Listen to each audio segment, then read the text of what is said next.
Assalamualaikum warahmatullahi wabarakatuh.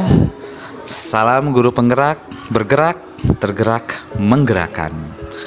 Pada kesempatan kali ini, saya, Rezna Anggara Saputra, sebagai calon penggerak Angkatan ke-7 dari Kabupaten Garut, ingin memberikan aksi nyata terkait dengan modul 1.4. Alhamdulillah sampai saat ini saya masih dibimbing oleh fasilitator Ibu Amin Kiswoyo serta Bapak Haji Maesa. Latar belakang mengapa saya membuat video ini yaitu salah satu tujuannya untuk memenuhi tugas saya sebagai calon guru penggerak. Yang kedua tentunya sebagai seorang guru penggerak nantinya saya harus bisa memberikan dampak positif kepada sekolah. Dalam hal ini pembahasan yang akan kita bahas terkait dengan budaya positif. Terkait dengan budaya positif, selama ini saya sudah mempelajari modul terkait dengan pemikiran Ki Hajar Dewantara, nilai-nilai dan peran guru penggerak, visi dan misi, serta yang terakhir di modul ini adalah tentang budaya positif. Dan tentunya ketika kita berbicara tentang budaya positif, ini tidak terlepas dari stakeholders yang ada di dalamnya. Komite sekolah, kepala sekolah, bapak ibu guru, staf karyawan TU, dan tentunya kita harus bisa melibatkan siswa di dalamnya. Dalam pemetaan budaya positif, seperti yang kita ketahui bahwa ada beberapa hal yang harus digarisbawahi. Yang pertama terkait dengan disiplin positif, yang kedua terkait dengan fungsi kontrol dari seorang guru, yang ketiga terkait dengan hukuman, penghargaan, dan restitusi, yang keempat restitusinya itu sendiri, yang kelima kebutuhan dasar manusia, dan yang terakhir adalah segitiga restitusi. Dalam kesempatan ini pula saya ingin memberikan pemaparan terkait pertama bagaimana nantinya saya memberikan peserta didik memberikan apresiasi terkait dengan budaya positif yang telah diterapkan di sekolah, berbicara tentang keyakinan dan lain sebagainya. Yang kedua juga terkait dengan bagaimana saya memberikan atau mendesiminasikan budaya positif ini ke rekan sejawat saya. Untuk lebih terperinci, pada kesempatan ini saya ingin menyajikan video-video terkait aksi nyata yang telah saya lakukan. Dan tentunya dalam pembuatan atau dalam isi video ini pasti ada banyak hal yang harus diperbaiki. Oleh karenanya apabila Bapak Ibu guru hebat berkenan, saya minta untuk memberikan komentar kepada saya. Mari kita saksikan terkait dengan budaya positif ini yang telah saya terapkan di sekolah. Terima kasih kepada Ibu dan Bapak yang telah meluangkan waktu untuk acara diseminasi aksi nyata modul 1.4 CGP Angkatan 7. Untuk pembukaan kita awali dengan basmalah. Bismillahirrahmanirrahim. Semoga kegiatan ini berjalan lancar dan akan mendapat apa yang kita harapkan untuk kemajuan sekolah kita. Adapun susunan acaranya, yang pertama adalah pembukaan, yang kedua adalah sambutan dari Ibu Kepala Sekolah, yang kedua adalah pemaparan materi konsep budaya positif yang pertama oleh Bapak Arif Sunadi MPD. Lalu untuk pemaparan materi yang kedua oleh Bapak Rezna Anggara. Untuk yang kedua kita masuk ke sambutan kepada yang terhormat Ibu Kepala Sekolah SMP PGRI Kabupaten Garut. Bismillahirrahmanirrahim. Assalamualaikum warahmatullahi wabarakatuh. Alhamdulillahirrahmanirrahim. Wassalatu wassalamu ala asrofil anbiya'i wal mursalin wa ala alihi wa sahbihi ajmain, amma ba'du. Yang saya hormati Bapak Ibu guru, juga Bapak Ibu calon guru penggerak pada hari ini, alhamdulillah mudah-mudahan kita semua berada dalam lindungan Allah Subhanahu wa taala. kasih saya ucapkan kepada Bapak Ibu yang menyelenggarakan acara ini. Tujuannya mungkin untuk menyebarluaskan,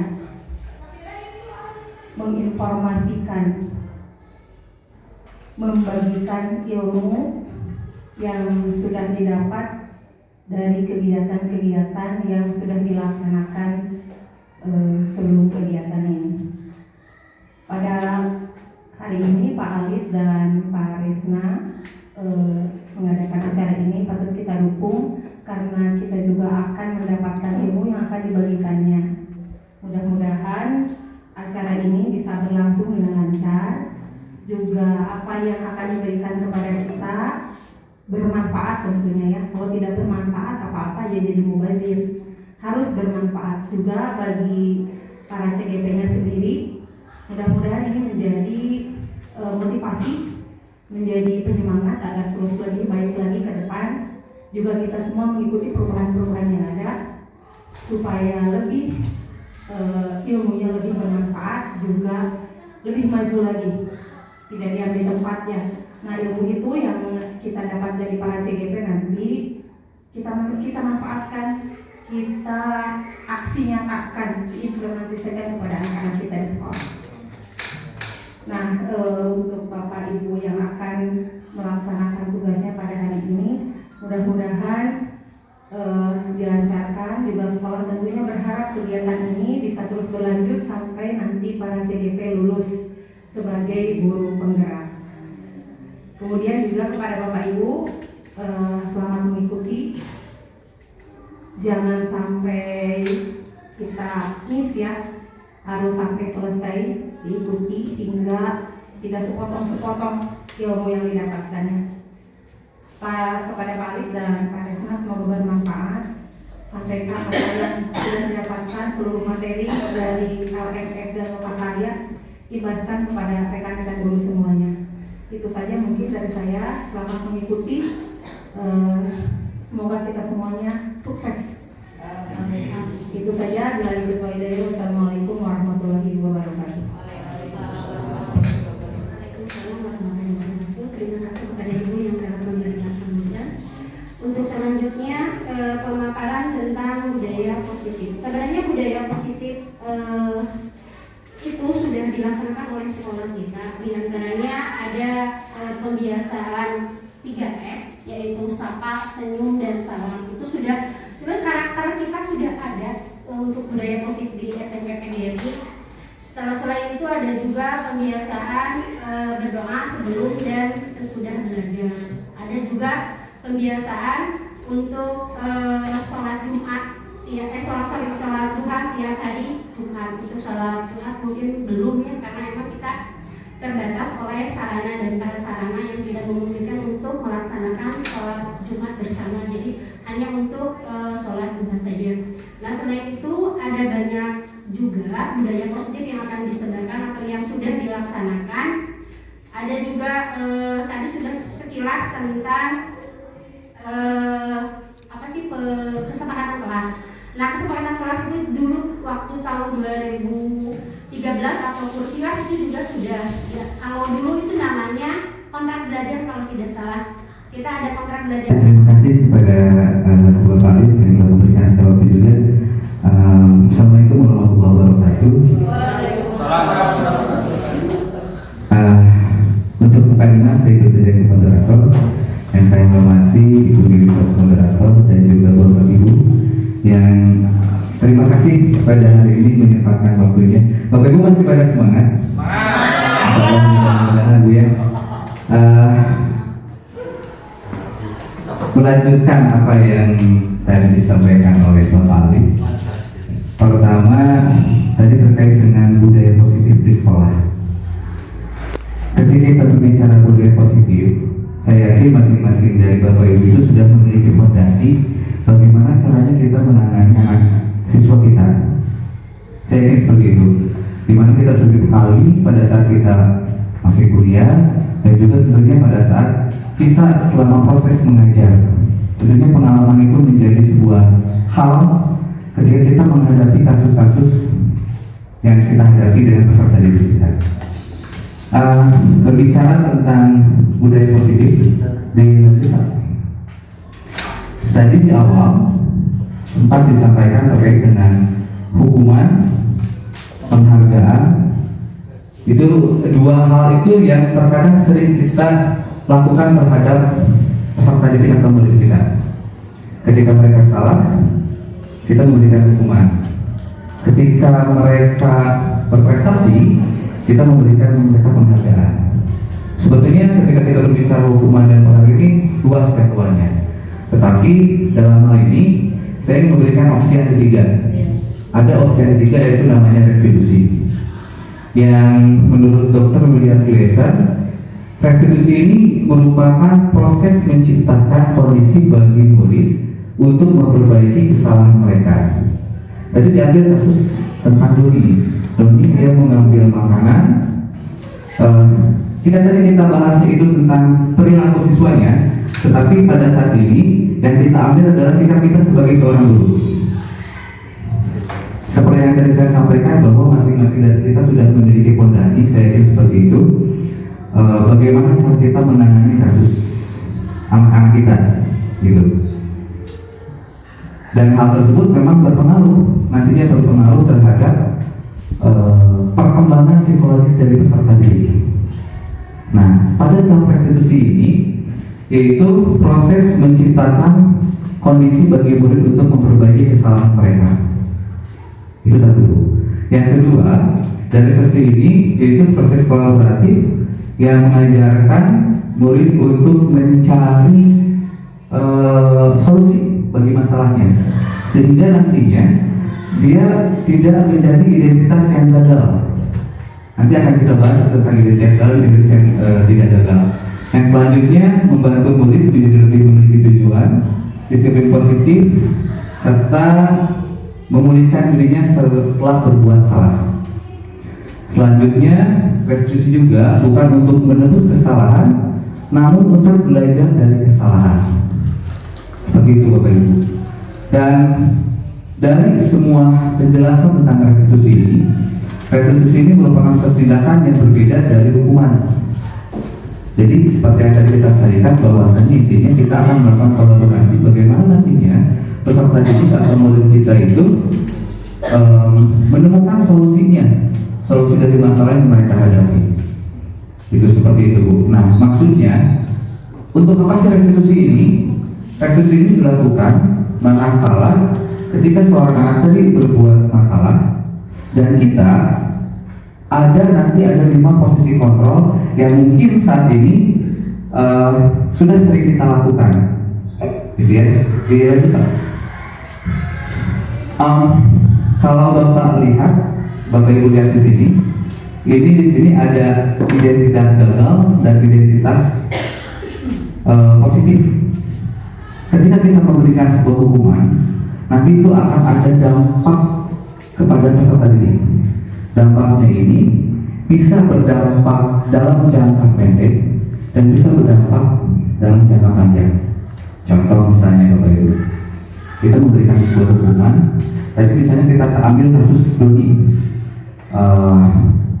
Posisi kita dalam hal ini nanti ada 5 Bu.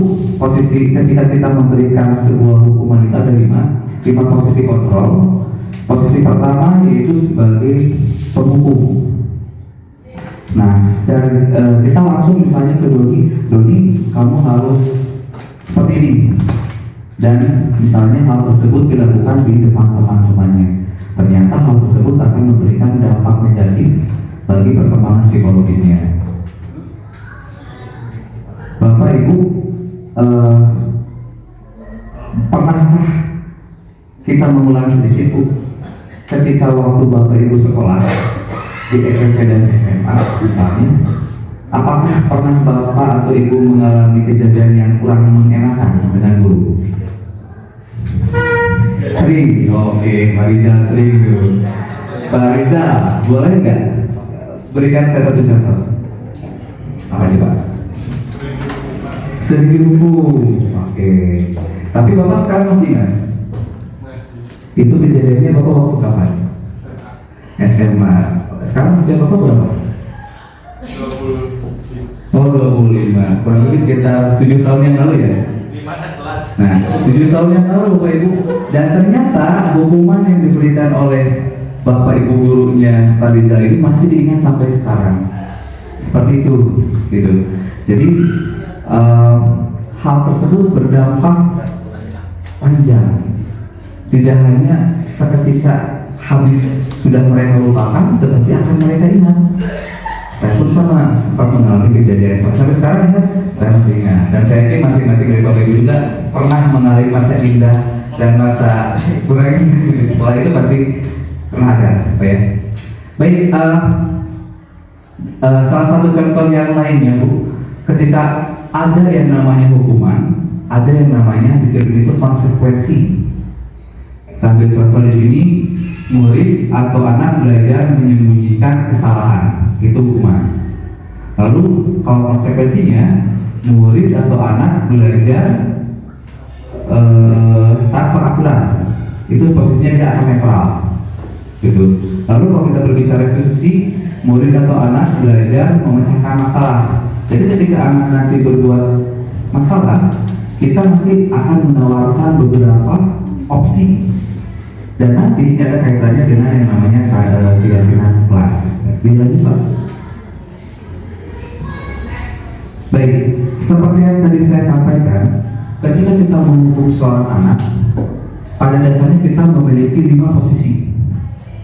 Nanti kita bisa sambil merefleksi diri Bapak Ibu ya. Yang pertama posisi kita sebagai penghukum, yang kedua membuat orang merasa bersalah, yang ketiga posisi kita sebagai teman, yang keempat posisi kita sebagai pemantau, dan yang terakhir posisi kita sebagai manajer. Bapak Ibu wali kelas atau Bapak Ibu yang sering kita menghadapi masalah-masalah anak ini, kita sering dihadapkan dengan beberapa posisi yang mungkin sampai saat ini masih kita lakukan. Ketika saya belajar modul ini, saya mengalami beberapa hal yang berbeda dengan yang saya lakukan saat ini.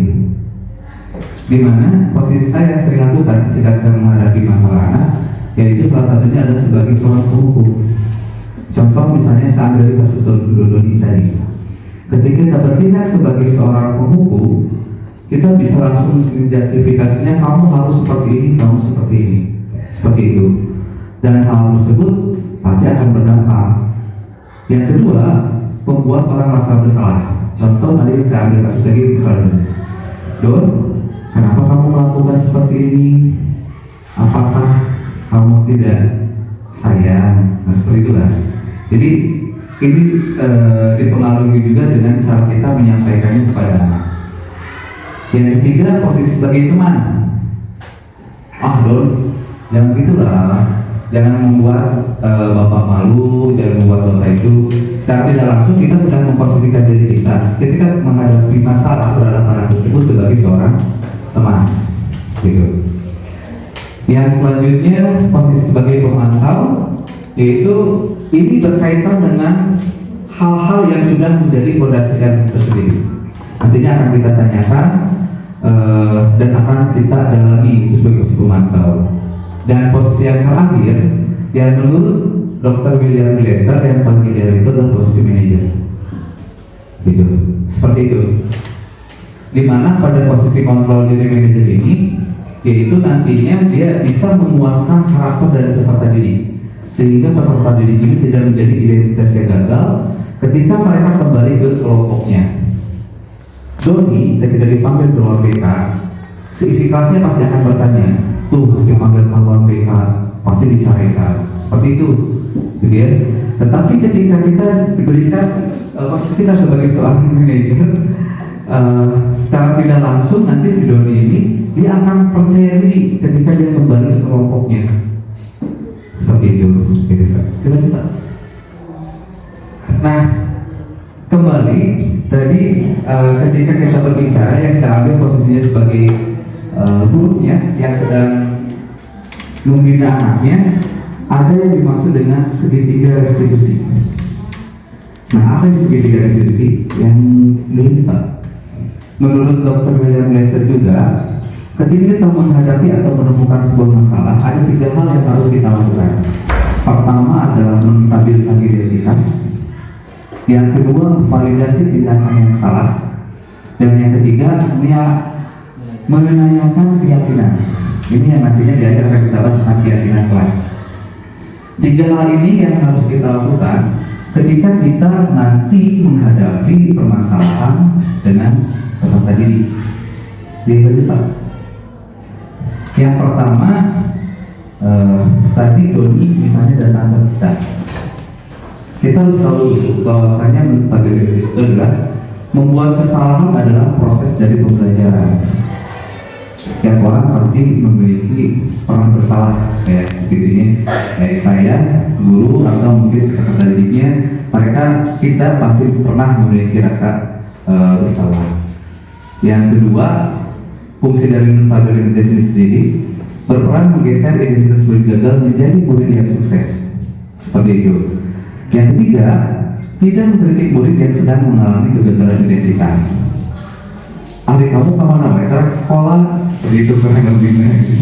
Ya, seperti yang tadi saya sampaikan bahwasanya saya yakin Bapak Ibu sudah memiliki fondasi ketika menghadapi permasalahan dengan siswa. Di sini kami memberikan opsi atau tawaran, yaitu salah satunya dengan menggunakan segitiga institusi. Ketika kita menstabilkan identitas, diharapkan kita dan dimungkinkan untuk tidak menjustifikasi anak mereka lebih terperosok lebih dalam, seperti itu. Jadi ibaratnya si anak ini akan menutup dirinya ketika kita langsung menyalahkan mereka, dan mereka tidak akan berbicara sejujur-jujurnya. Ada beberapa hal yang bisa kita lakukan. Pertama, ketika kita menstabilkan identitas siswa, kita bisa menyampaikannya bahwa manusia tidak pernah luput dari kesalahan, atau manusia diciptakan untuk saling melengkapi, atau kita bisa mencari solusi yang terbaik. Itu diantaranya. Ketika seorang anak ini sudah stabil identitasnya, dia sudah tenang, dia sudah bisa kembali, emosinya sudah mereda, kita lanjutkan dengan memvalidasi tindakan yang salah. Ini berdasarkan pada prinsip setiap manusia memiliki tujuan untuk memenuhi dasar kebutuhannya. Tadi disampaikan, ketika ada seorang anak yang mengalami atau dia berbuat salah, ada dasar kebutuhan dia yang tidak terpenuhi. Dari kelima ini, mungkin ada di antaranya yang tidak terpenuhi. Apakah kebutuhan sulfide-nya, apakah kebutuhan fun-nya atau freedom-nya. Itu sehingga ada kebutuhan inilah yang nantinya dia bertindak untuk memenuhi kebutuhan sendiri, kebutuhan dia, gitu. Yang selanjutnya, mengenali dan mengakui kebutuhan murid dapat memperbaiki hubungan dengan murid. Ketika kita sudah bisa mengidentifikasi apa yang dibutuhkan oleh siswa, secara tidak langsung nanti kita akan bisa lebih tahu lagi kebutuhan apa yang dia perlukan. Seperti itu. Pernyataan atau pertanyaan disampaikan dengan nada yang lembut dan tidak menghakimi. Iya Bapak Ibu paling sesah mah. Terkadang ketika kita menghadapi siswa dan siswanya itu menjengkelkan, emosi kita pun jadi naik. Aduh, luar biasa besarnya kaos gitunya. Ketika anak ini sudah berulang kali dan tidak hanya sekali, itu mempengaruhi kita berbicara ke dia itu tos direbutan padahal mah, tapi masih teneng itu seperti itu. Ini mungkin agak sulit, tapi setidaknya ketika tadi seperti yang saya sampaikan sudah selesai menstabilkan identitasnya, anak ini sudah reda, berarti kita pun harus bisa reda. Contoh misalnya ada pernyataan atau pertanyaan yang bisa kita lakukan, mungkin kamu bisa saja melakukan tindakan yang lebih agresif dari ini. Tadi Doni mungkin bisa saja mengambil makanan lalu dia memukul anaknya, bisa saja, gitu. Yang kedua, kamu bukan melakukan hal tersebut tanpa alasan tersentuhan, seperti itu kurang lebih. Ini pertanyaan-pertanyaan ketika kita memvalidasi kesalahan dia, seperti itu, gitu ya. Dalam memvalidasi kesalahan ini, tentunya tadi yang saya sampaikan, anak tersebut memang harus sudah stabil identitasnya, sehingga dari identitas gagal ini dia bisa menjadi berubah menjadi identitas yang positif. Dilanjut Pak. Yang terakhir dari segitiga diskusi ini adalah menanyakan keyakinan. Berbicara keyakinan ini tentunya tadi seperti yang disampaikan bahwasanya ada kesepakatan antara siswa dengan gurunya. Nah, kesepakatan ini atau keyakinan ini berdasarkan dari nilai-nilai kebajikan universal, saling menghormati, saling menyayangi, saling menghargai, gitu. Hal tersebut digunakan untuk menguatkan karakter peserta didik. Seperti contoh, nilai keyakinan apa yang kamu sukai? Seperti itu. Nah, hal ini pun tentunya memang harus sudah kita sepakati antara guru dengan murid, gitu. Nah, ini merupakan sebuah opsi dari tindakan posisi kita sebagai seorang guru atau kontrol diri, gitu. Dimana kalau saya simpulkan ada 5 hal yang tadi kita sebagai penghukum membuat perasaan bersalah, lalu sebagai seorang manajer dan lain sebagainya. Ada 5 hal posisi kontrol itulah yang tentunya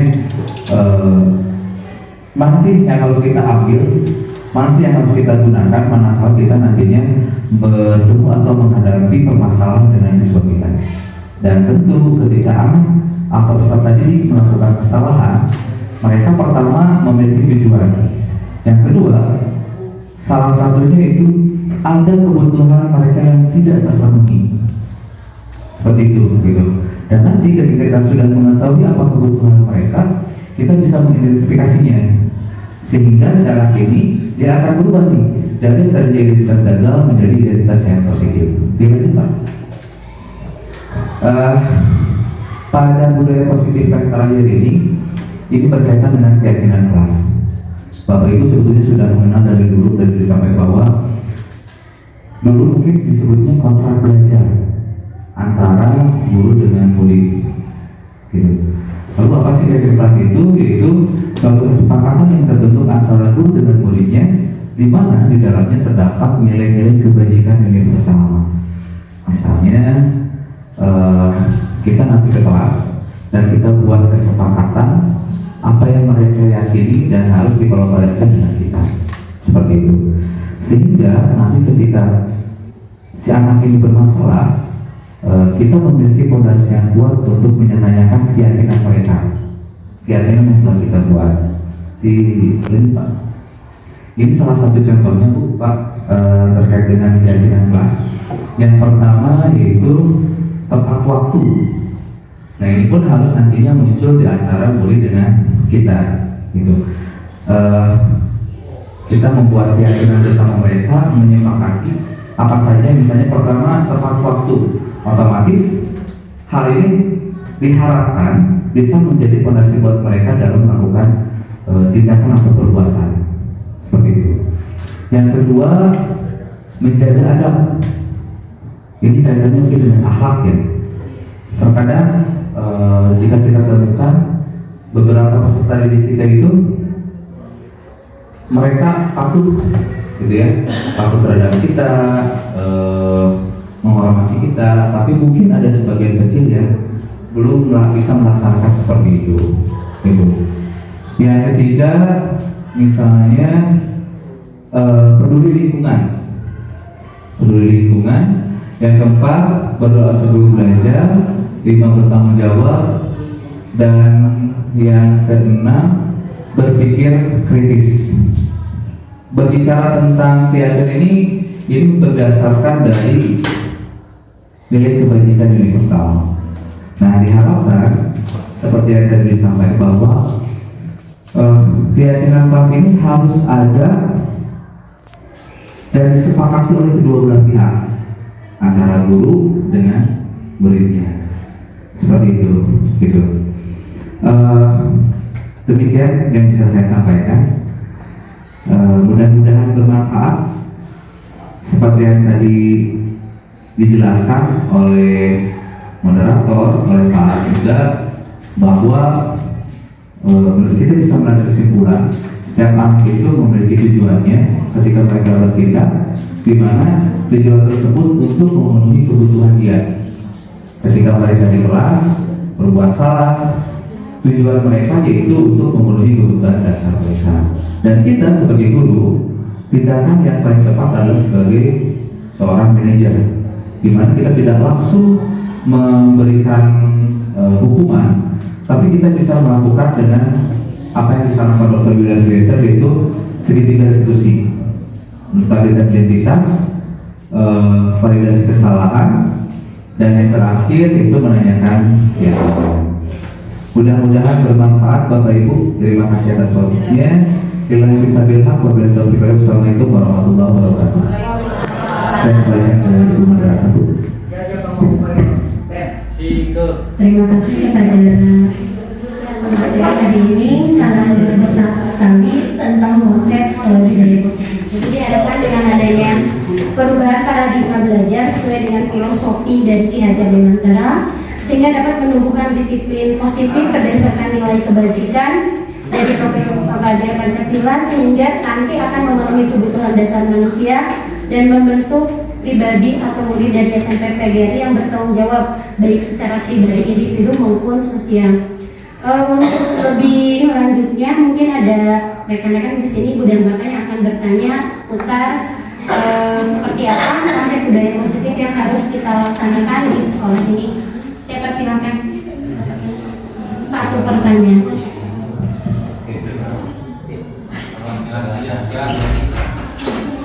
Silakan Bu Ren. Bu Ren.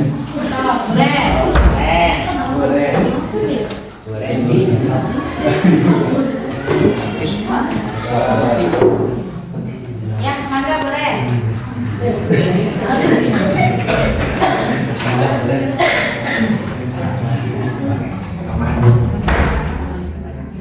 Baik, kalau tidak ada yang bertanya, saya yang akan bertanya.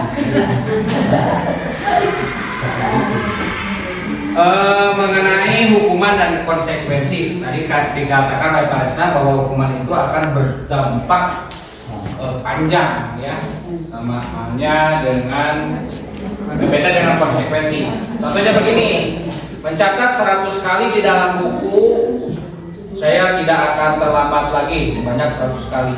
Itu hukuman atau konsekuensi?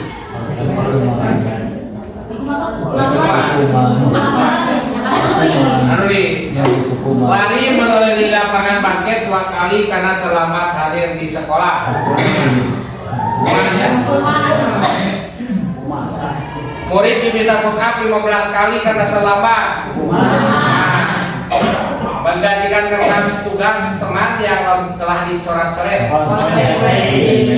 Jadi ketika kita memberi hukuman atau memberikan konsekuensi, jelas lebih ke arah positifnya adalah konsekuensi. Itu saja mungkin tambahannya. Kalau tidak ada silakan. Kalau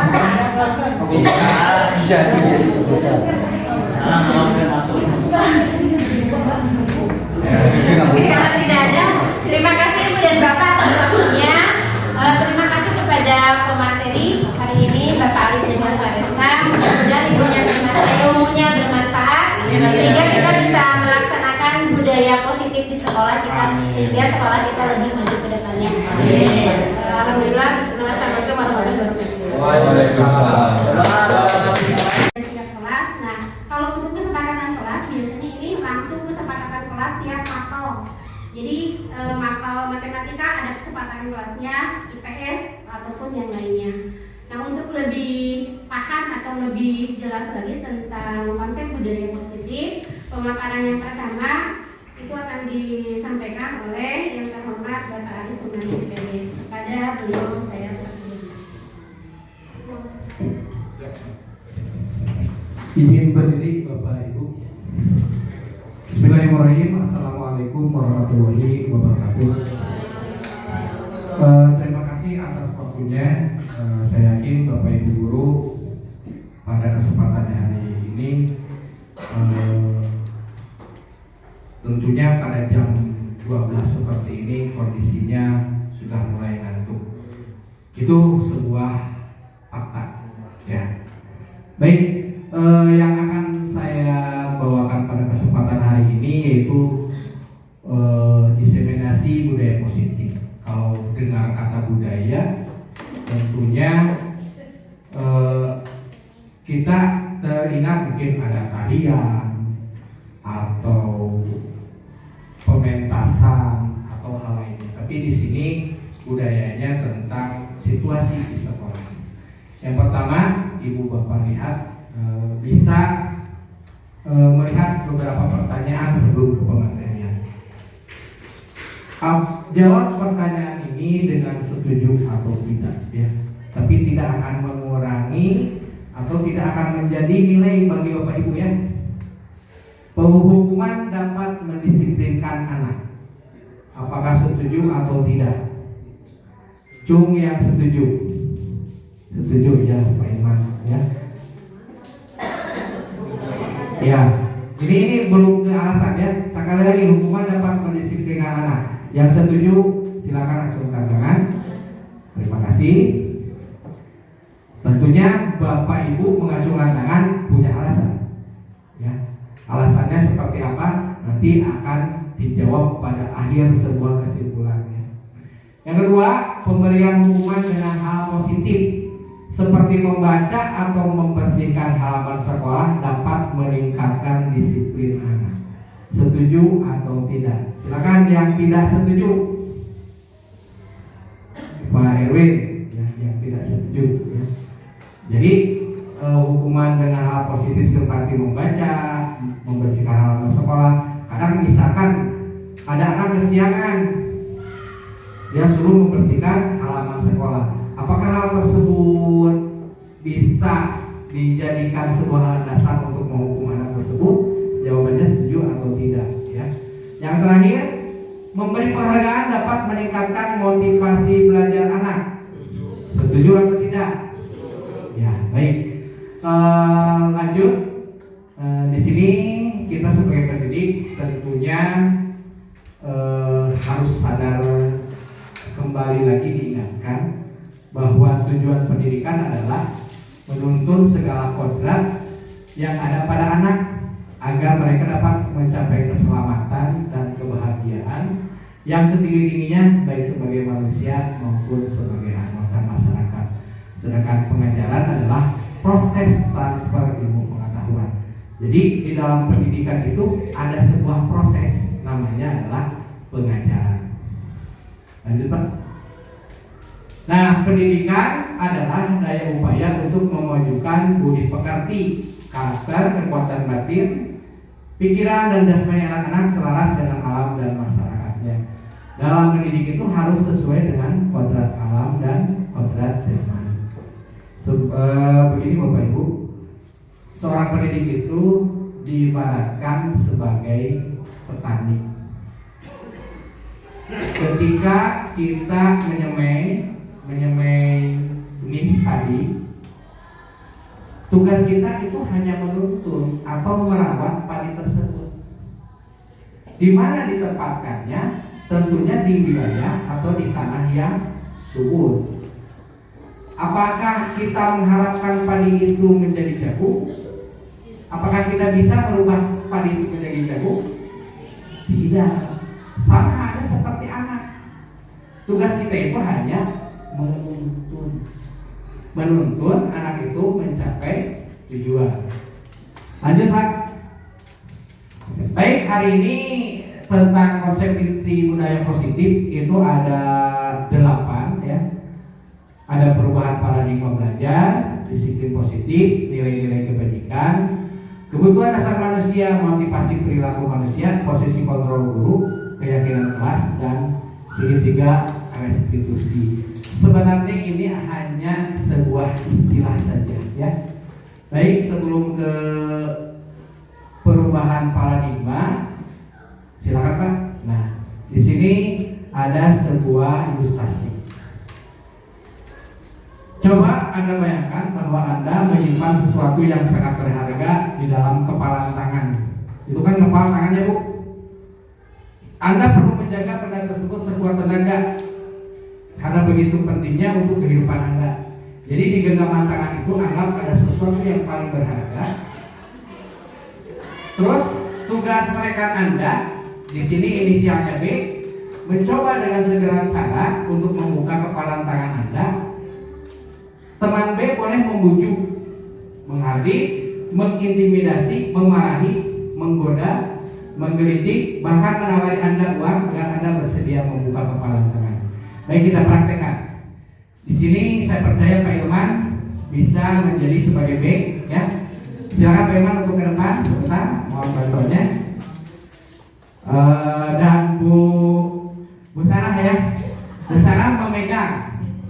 Nanti Pak Ilman bisa memaksa Bu Sarah untuk membuka kepala dengan cara apapun. Silakan. Tugas Bu Sarah, misalkan memegang di kepala tangan Bu Sarah itu ada sesuatu yang sangat penting buat Bu Sarah. Apakah Pak Ilman bisa membuka kepala tangan tersebut, tapi bukan dipegang ya, bukan dipegang. Silakan. Dirayu boleh.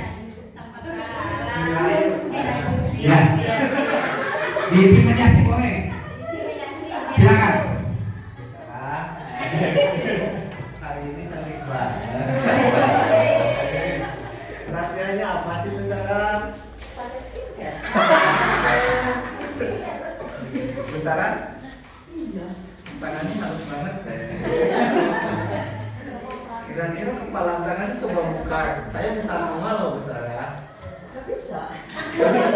Dikit-dikit aja ya. Dari sini garis tangannya ini seperti ini. Bu Sarah, kalau saya terawang masa depannya cerah loh. Bukan musik itu baru setengah loh. Kalau semuanya terlihat pasti makin cerah. Yang satu aja ya. Ya, baik, terima kasih. Nah, terima kasih kepada Pak Ilman dan Bu Sarah. Nah, barusan adalah sebuah ilustrasi. Ada seseorang dengan sesuatu yang berharga dan seorang lagi yang memaksa dengan cara halus ya. Itu bisa mengintimidasi. Saya laporkan ke kepala sekolah kalau tidak dibuka. Itu kan intimidasi contohnya. Nah, dari cobalah buka tersebut, next Pak, akan timbul 3 pertanyaan atau akan timbul 3 kejadian. Yang pertama, apakah Anda atau B membuka kepala tangan Anda? Mengapa alasannya? Yang kedua, apakah Anda atau B menutup kepala tangan Anda? Jadi kemungkinan yang pertama tadi Bu Sarah adalah membuka tangan setelah ada proses ajakan dari Pak Ilman. Yang kedua, Bu Sarah tetap menutup tangan tersebut. Nah, yang ketiga baru akan menjadi sebuah kesimpulan dalam kegiatan ini. Sesungguhnya siapa yang memegang kendali atau kontrol untuk membuka atau menutup kepala tangan? Jadi, ya betul. Jadi Bu Sarah sendiri. Sama halnya ketika kita berada di dalam kelas, mungkin ada miskonsepsi. Jadi sebenarnya yang mengontrol murid itu guru atau murid itu sendiri? Ya kalau yang dari paradigma itu yang dulu itu kan ya murid sendiri. Murid sendiri Ya, jadi mau apa terserah murid sendiri. Yang penting guru udah membimbing gitu. Iya, terima kasih. Silakan, ada yang lain Pak Dek? Kalau menurut saya Pak, lebih mengarahkan itu sama dengan membuka kawan tangan itu sendiri. Mengarahkan sama dengan membuka. Baik, lanjut Pak. Terima kasih ya Pak Dek. Nah, di sini ada miskonsepsi tentang paradigma teori kontrol dan teori pilihan. Next Pak. Maksudnya begini, ilusi guru mengontrol murid. Pada dasarnya kita tidak dapat memaksa murid untuk berbuat sesuatu jika murid tersebut memilih untuk tidak melakukannya. Saya pernah merasakan Pak, ketika kelas 9B, namanya Bu Sarah, saya lupa lagi, kamu ulangan hari ini? Nggak Pak, nggak mau. Seumur hidup baru kali itu saya ditolak oleh siswa untuk melaksanakan ulang.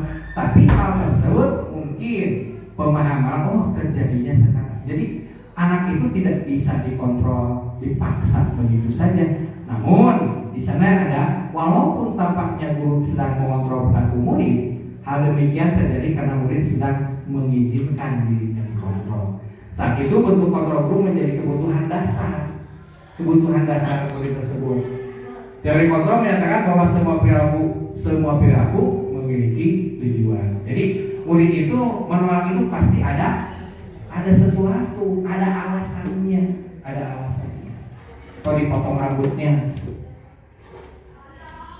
rambutnya itu karena takut, karena atas kesadaran sendiri, tentunya lihat teori kontrol.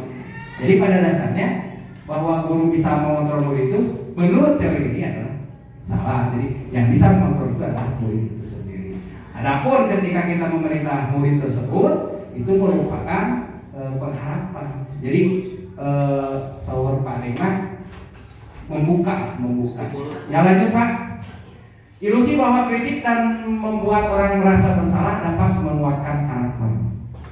Menggunakan kritik dan rasa bersalah untuk mengontrol murid menuju pada identitas gagal. Contoh begini, kamu tidak rajin sekolah, kasihan orang tua kamu. Nah, menurut teori kontrol, ketika kita mengucapkan tersebut, itu berarti mengingatkan murid bahwa murid itu gagal, salah, karunya kolot ke sekolah. Nah, hal tersebut bisa terjadi dan berakibat fatal bagi murid. Ternyata kita sekolah itu gagal, membuat orang lain sedih karena kita tidak benar sekolah. Lanjut Pak. Ilusi bahwa semua penguatan positif efektif dan bermanfaat. Penguatan positif atau rujukan adalah bentuk-bentuk kontrol. Seperti tadi Pak Irman membujuk usaha dengan bujukan, ayo dek sekolah yang rajin. Mungkin awalnya dia belum merasakan, jadi belum tercipta kesadaran diri yang ada pada murid tersebut bahwa sekolah itu merupakan sebuah kebutuhan. Baru karena bujukan dia mau, tapi di dalam hatinya belum tentu. Lanjut Pak. Ilusi bahwa orang dewasa memiliki hak untuk memaksa. Karena kita guru sebagai orang yang dewasa, kita berhak memaksa, padahal sebenarnya tidak ya. Lanjut Pak. Nah, di sini ada dulu kuliah kita mempelajari tentang teori stimulus respon. Dan hal yang sekarang sama halnya perubahan itu adalah teori kontrol atau pilihan. Yang dulu terjadi, kita mencoba mengubah orang agar berpandangan sama dengan kita. Menurut teori kontrol, sebenarnya adalah kita berusaha memahami pandangan orang lain tentang dunia. Yang kedua, perilaku buruk dilihat sebagai suatu kesalahan, seperti tadi di sekolah. Sedangkan menurut teori kontrol, semua perilaku memiliki tujuan. Kenapa tujuannya tidak sekolah? Apa karena tidak nyaman di sekolahnya? Apa ada PR atau hal lainnya? Menurut stimulus respon, orang lain bisa mengontrol saya. Menurut teori kontrol, hanya Anda yang bisa mengontrol diri Anda sendiri. Saya bisa mengontrol orang lain, Anda tidak bisa mengontrol orang lain. Contohnya begini, Bapak punya uang di rumah berapa? Itu kan tidak bisa diungkapkan dengan pasti jawabannya. Pemaksaan ada pada saat rujukan gagal. Ketika Pak Ilman tadi gagal membujuk, itu bisa dipaksa, diintimidasi. Menurut stimulus respon, tapi menurut teori kontrol harus ada kolaborasi dan konsensus menciptakan pilihan-pilihan baru. Model berpikir menang kalah, sedangkan di teori kontrol adalah model berpikir menang-menang. Jadi ketika kita menghukum murid menjadi kalah, kita yang menang. Nah, konsep menurut teori kontrol itu harus kedua-duanya adalah ya. Lanjut Pak. Disiplin positif di sini nanti diperjelas oleh Pak Esna. Ini adalah dari Dr. William Blaise, ya. Di sana ada tanda panah, Anda tidak bisa mengontrol orang lain, hanya Anda yang bisa mengontrol diri sendiri. Jadi semua perilaku itu memiliki tujuan. Apa yang dilakukan siswa itu pasti memiliki tujuan. Karena apa? Karena ada motivasi. Motivasi itu ada dua, motivasi dalam diri atau motivasi di luar. Lanjut Pak ke disiplin ya. Disiplin itu bahasa Latin, disiplina, artinya belajar. Ketika mendengar kata disiplin, yang kita dengar itu adalah, yang kita rasakan ketidaknyamanan. Kita masuk ke ruangan sekolah, ketika orang yang tidak bisa biasa masuk ke ruangan sekolah atau orang tua yang tidak bekerja membaca daerah bebas asap rokok, ulah merokok. Ketika kita masuk puskesmas, daerah wajib pakai masker, padahal kita sudah terbiasa tidak menggunakan masker. Itu membuat, kalau ada kata disiplin itu membuat rasa atau tidak nyaman ya. Disiplin diri membuat orang menggali potensinya menuju sebuah tujuan dan apa yang dihargai. Namun dalam budaya kita, makna kata disiplin telah berubah menjadi sesuatu yang dilakukan seseorang pada orang lain untuk mendapatkan kepatuhan. Kecenderungan umum adalah menghubungkan kata disiplin dengan ketidaknyamanan, bukan dengan apa yang kita hargai atau pencapaian suatu tujuan mulia. Kita berangkat dari rumah mengajar ke SMP PGRI, datang tidak terlambat, itu disiplin atau tidak? Nah, disiplin ini itu terlahir dari kesadaran diri sendiri. Lanjut Pak. Nah, nilai-nilai kebajikan universal, nilai-nilai kebajikan yang diharapkan bagi peserta didik di SMP PGRI sesuai dengan tujuan pendidikan nasional adalah profil pelajar Pancasila. Disebut universal karena sifat ini berlaku di seluruh dunia, ya, tidak melibatkan unsur syarat, semuanya berlaku. Lanjut Pak. Di sini ya nilai-nilai kebijakan yang diharapkan oleh setiap anak Indonesia adalah profil pelajar Pancasila. Bunya masih imut kalau bukan anak, kita dilatih pelajar Pancasila beriman dan bertakwa pada Tuhan Yang Esa dan berakhlak mulia. Terus Pak, itu lanjut semuanya seperti itu. Lanjut Pak. Nah, baik. Nah ini yang menjadi atau mempengaruhi disiplin positif tadi, sehingga nantinya akan bermuara pada apa yang dinamakan budaya positif. Yang pertama, kebutuhan dasar manusia itu bertahan hidup. Di lingkaran itu ada namanya kebutuhan yang bersifat fisiologis. Kalau bahasa Inggrisnya dibaca apa itu Pak? Survival. Survival itu misalkan begini. Doni ketika jam setelah istirahat dia tidak makan. Kebetulan tidak sarapan, tidak makan. Otomatis dia lapar. Si Doni itu lapar. Nah, kebutuhan fisiologis Doni itu tidak terpenuhi, sehingga Doni itu merebut makanan temannya. Ketika Doni merebut makanan temannya melaporkan kepada guru. Bu, Doni merebut makanan saya. Ketika temannya melaporkan kepada guru, lalu gurunya memanggil orang tua Doni. Nah, dari satu kejadian, tadi Doni lapar. Kebutuhan dasar Doni, kebutuhan bertahan hidup itu tidak terpenuhi, sehingga Doni melakukan sesuatu, ya, yaitu penguasaan. Lanjut ketiga, penguasaan. Dia berkuasa ngambil makanan temannya. Kenapa? Karena kebutuhan dasarnya tidak terpenuhi, direbut makanan temannya. Kenapa kebutuhan dasar tidak terpenuhi? Dipanggillah orang tua. Ternyata dia tidak diperhatikan, dibekalan itu, di jajanan begitu. Itu karena kebutuhan kasih sayang dan rasa diterimanya tidak terpenuhi. Itu baru 3. Makanya kalau siswa ada sesuatu hal di kelas berarti kebutuhan dasarnya tidak terpenuhi.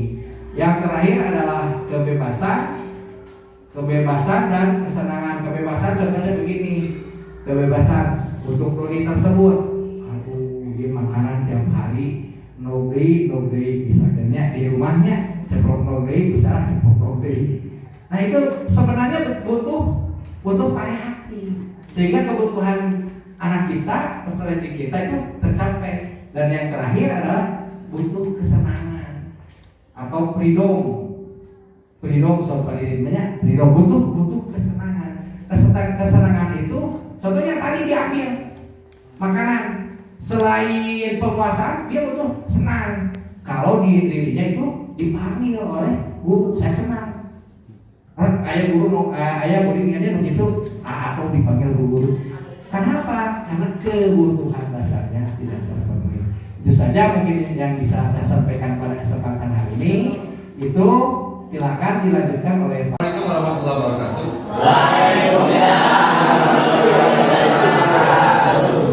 Good morning everyone. So how are you today? Fine. Before we go to study, I would like two of you open your head please. Okay, thank you. So for today, before we discuss about the material, I would like ask you to make faith in class. Jadi pada hari ini sebelum kita belajar, saya ingin mengajak kalian untuk secara bersama kita akan membuat kesepakatan kelas. Apa itu kesepakatan kelas? Kesepakatan kelas merupakan suatu kalimat atau beberapa kalimat yang nantinya ini akan menjadi keyakinan kita dalam melakukan pembelajaran, baik dalam proses pembelajaran maupun dalam proses kalian bersekolah di sini. Dan ini nanti harus kalian tempelkan di papan pengumuman. Pak, keyakinan kelas itu seperti apa? Tadi ingat bahwa pembina menyampaikan tentang bulian, ya. Bulian ada berapa banyak? Yang ada berapa bulan? There are 3 bullies in this world.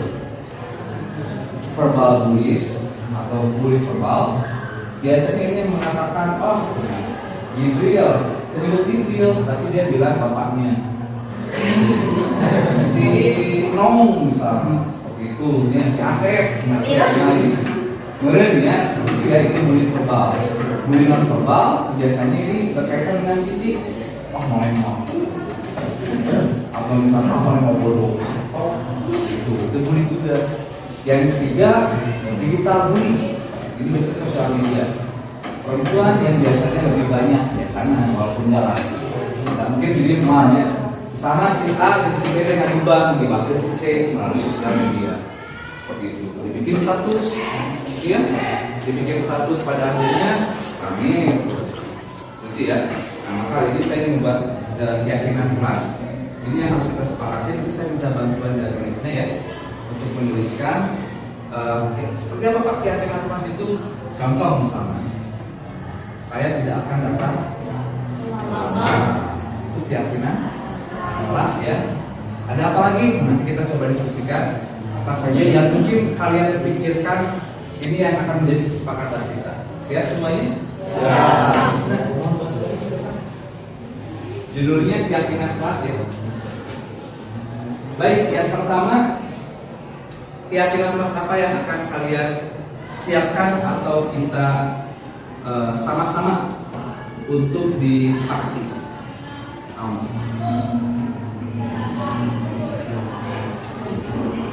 Datang tepat waktu. Oke, satu. Datang tepat waktu. Baik. Lanjut apa lagi? Dilarang? Dilarang makan di kelas. Oh, oke. Dilarang makan di kelas. Ya. 1, datang tepat waktu. 2, dilarang makan di kelas. Ada tambahan yang lain? Tidak pakai topi di kelas. Tidak? Pakai topi di kelas. Oh, tidak menggunakan topi di kelas. Tidak menggunakan topi di kelas. Ya, tidak menggunakan topi di kelas. Sudah ada 3 keyakinan yang harus kita sepakati bersama. Ada yang lain lagi? Silakan. Menurut kalian apa yang mungkin ini bisa menjadi barometer atau ini bisa menjadi standar kita ketika kita di dalam kelas? Apalagi coba? Mengerjakan tugas katanya. Mengerjakan tugas tepat waktu. Oke, saya ulangi lagi ya. 1, datang tepat waktu. 2, dilarang makan di kelas. 3, tidak menggunakan topi di kelas. Lalu mengerjakan tugas tepat waktu. Ada yang lain? Oh, baju dikedalamkan. Baju dikedalamkan. Baju dimasukkan ke dalam. Oke, cukup? Kurang, mau masuk kurang. Silakan, apa lagi? Berarti banyak ya. Dilarang keluar di jam kelas tanpa seizin guru. Dilarang kelas, dilarang keluar kelas tanpa seizin guru.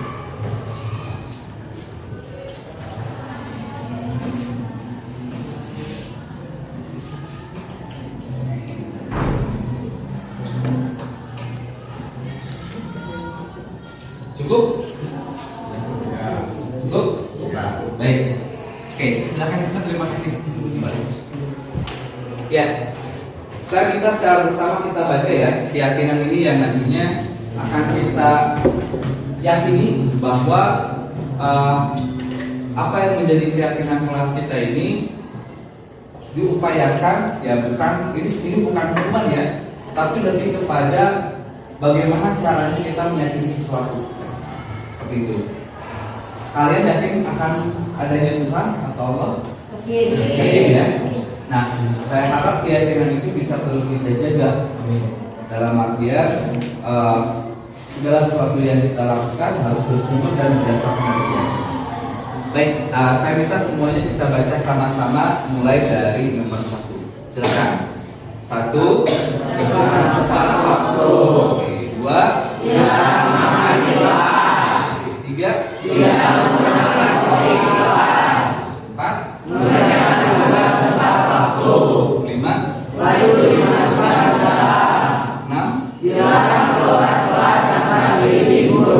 Oke, baik, terima kasih. Semoga keyakinan ini bisa menjadi sebuah barometer atau kita agar bisa lebih baik. Oke, saya akan bantu kalian nanti mengetiknya ya melalui Ustaz. Jadi nanti kalian mulai simpan di sana dan mudah-mudahan ini bisa menjadi sesuatu yang bisa kita yakini. Ya. Assalamualaikum warahmatullahi wabarakatuh. Perkenalkan, nama saya Farhan, saya berasal dari kelas 9A. Dengan adanya keyakinan kelas yang disepakati oleh Bapak Resnangga Saputra dengan kami, alhamdulillah